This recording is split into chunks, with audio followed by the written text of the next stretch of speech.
Hey, what's up, everybody? It's Brian Jester, co-founder here at Occupy Fantasy, and we're back with some more NFL DFS picks and lineup advice for both FanDuel and DraftKings for tonight's single-game showdown slate, Monday Night Football between the Buccaneers and the Giants.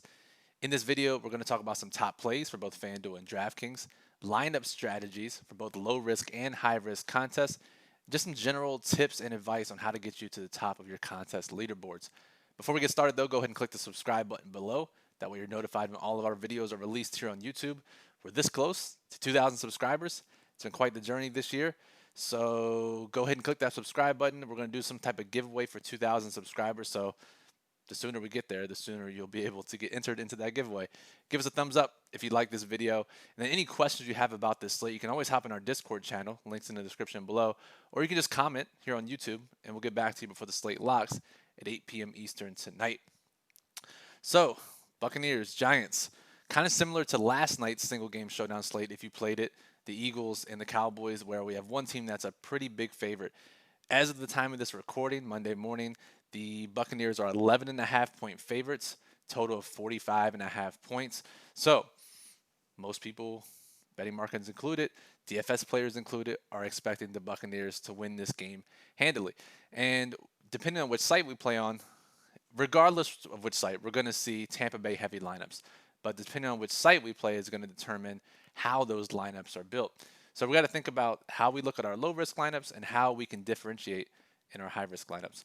So let's start with low risk lineups first. These are 50-50s, double ups, head to heads, where we just have to beat half the field.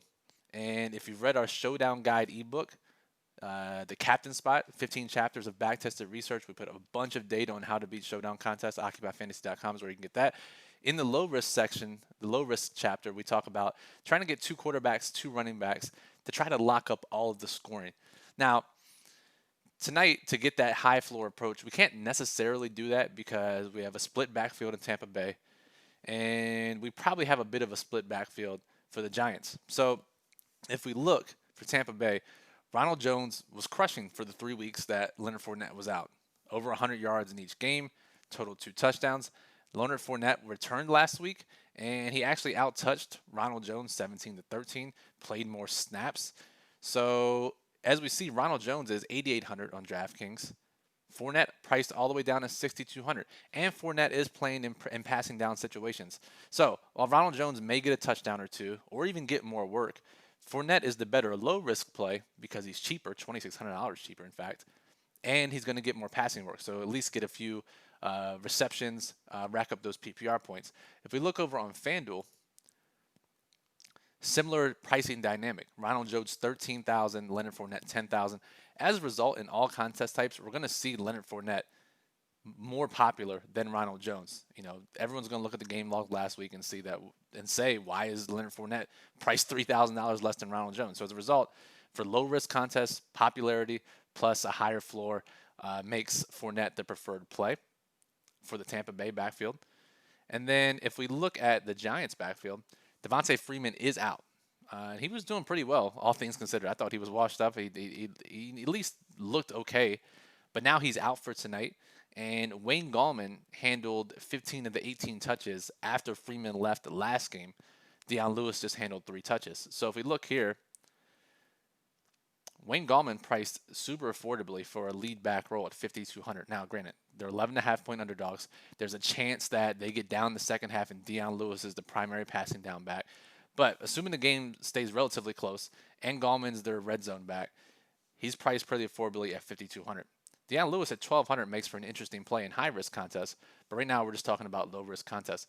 If we go over to FanDuel, Gallman 11.5, not as cheap as he is on DraftKings, and then Deion Lewis, we have to scroll all the way down for 7K.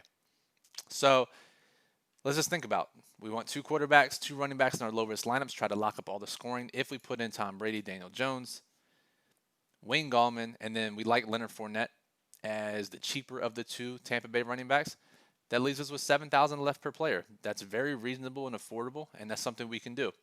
So looks like a good low-risk night, at least on FanDuel. Go over to DraftKings. We can actually get the same type of setup, and surprisingly, it's normally difficult to get a quarterback captain in your low-risk lineups because of the pricing. But look, we can do the same thing here because of Fournette and Gallman's pricing. Well, sorry, let's get Tom Brady in the captain spot.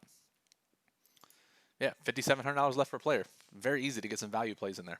So, low risk contest, we can easily get in. Now, we're not going to be able to lock in all the touchdown scoring. Deion Lewis could score, Ronald Jones could score, but based on ownership and median projections, this is the best way to approach your 50-50s, double ups, and your head-to-heads.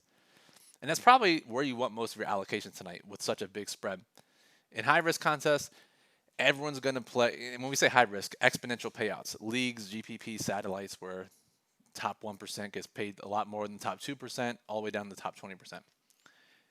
So a majority of people are going to have probably close to 75% of lineups on DraftKings are going to have a majority of Tampa Bay players. So four by two stack, 4 Bucs players, 2 Giants, or 5 Bucs and 1 Giant. Probably more 5 by 1 if people think as lowly as the Giants as the betting markets do.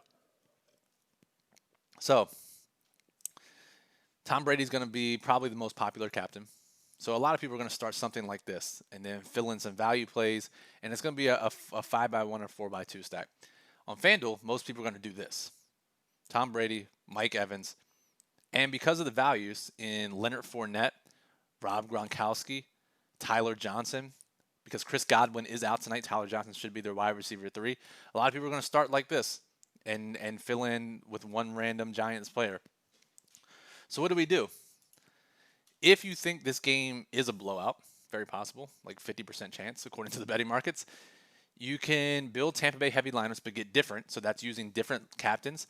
One thing I like, at least on FanDuel, where touchdowns are more important, running backs are more likely to get into the optimal lineup, is Ronald Jones. He's going to be way overlooked because of Fournette's pricing we already talked about. Everyone's going to play Brady. But if they do win by a lot, it should be a lot of early down touches for Ronald Jones. Decent amount of goal line opportunities. So at 13K, and then you play 2-3 other Buccaneers with him, this is a unique start to your lineup. Now, in this scenario, you're hoping that Jones gets more touchdowns than Tom Brady. It's possible, definitely possible, or at least a lot of the goal line looks go to Jones or the running backs instead of Brady. That's one approach. DraftKings the same way. You could play Ronald Jones, who's going to go way overlooked at captain, or you could build some other unique lineups. Excuse me. And like I said, a lot of people are going to play Brady and Evans together. So what you could do to get unique Tom Brady captain lineups, which is probably the most reasonable approach. You're playing smaller type contests, 100 to 500 players, Brady at captain. Everyone's going to do this. Instead of doing that, just take Evans out and play 2 other Tampa Bay pass catchers. And you already have a much more differentiated lineup than everyone who starts with Brady and Evans. Just something to think about. We can do the same thing over on FanDuel, right? You put Brady at your MVP spot, and then instead of just immediately playing Evans, you go down and you play Scotty Miller or Rob Gronkowski. Most people aren't going to do this, especially in smaller contests. So that's probably the best non-crazy way to play high-risk contests in a Tampa Bay blowout. Now, Brian, what if the Giants somehow are competitive in this game? I know it seems impossible, right? Big spread. We know who the Giants are. They've scored 8 offensive touchdowns in 7 games. Tampa Bay has the best defense to date. But weird things happen in football. If on the 50% side of things that the Giants cover the spread and the game is much closer than indicated, or somehow they win, the 15% chance that they win, what do lineups look like? Maybe it's more of a 3 by 3 on DraftKings. Maybe it's a 3 by 2 on FanDuel with the Giants. So what do? If the Giants win or are competitive, how does that happen? Daniel Jones probably has a big part in it, right? With his legs, he's the only – I guess Tom Brady can get some quarterback sneaks here and there, but Jones has a lot of upside with his rushing ability. Maybe he outscores Brady in a close game. Now, in a close game, it's either really low scoring and the Giants are within a touchdown or whatever. And in that case, a lot of the fantasy scoring is going to be condensed. There's not much difference between the top fantasy scorers. Or it's higher scoring, but the Giants are putting up points. And in that case, Daniel Jones is probably doing a lot of good things. So if you play for a game script, and no one's going to do this really in high-risk contests, everyone's going to play Tampa Bay heavy lineups. You play Daniel Jones, and then you make a lineup around how that makes sense. DraftKings, similar thing. Jones, you could put him at captain, put him with a couple of his pass catchers, go 3 by 3, 4 by 2 Giants if you're getting crazy. The other idea is because some of these Tampa Bay players are so expensive, you could play Deion Lewis, who's so cheap. And this allows you to fit in a bunch of higher price players in a game script that says it's higher scoring and Deion Lewis is getting most of the work because the Giants are playing catch up in comeback mode. Now, it doesn't necessarily have to mean they're getting blown out, but if they're down by a touchdown or two in the second half, it could be more work for Deion Lewis. So, all this is to say that it depends on the type of game script you tell. The field, majority of people are going to play Tampa Bay heavy lineups. So either you have to get different with those, which is a little bit harder, or you have to close your eyes, try not to vomit, and play some Giants heavy lineups, or at least Giants balanced lineups, which is even more than what the average player is going to do. So hope that gave you some ideas for this video. Our full thoughts are going to be in the daily plug, occupyfantasy.com, write-ups for each player, specific lineup strategies for low-risk and high-risk contests for FanDuel and DraftKings. Occupyfantasy.com is where you can get that. Reminder to go ahead and subscribe. We're trying to get to 2,000 subscribers so we can do a big giveaway. So go click that button, please. Give us a thumbs up. Any questions you have, just comment below, and we'll get back to you before the slate locks tonight. So, Brian Jester for Occupy Fantasy. Appreciate you listening. Good luck tonight, and we'll talk to you soon.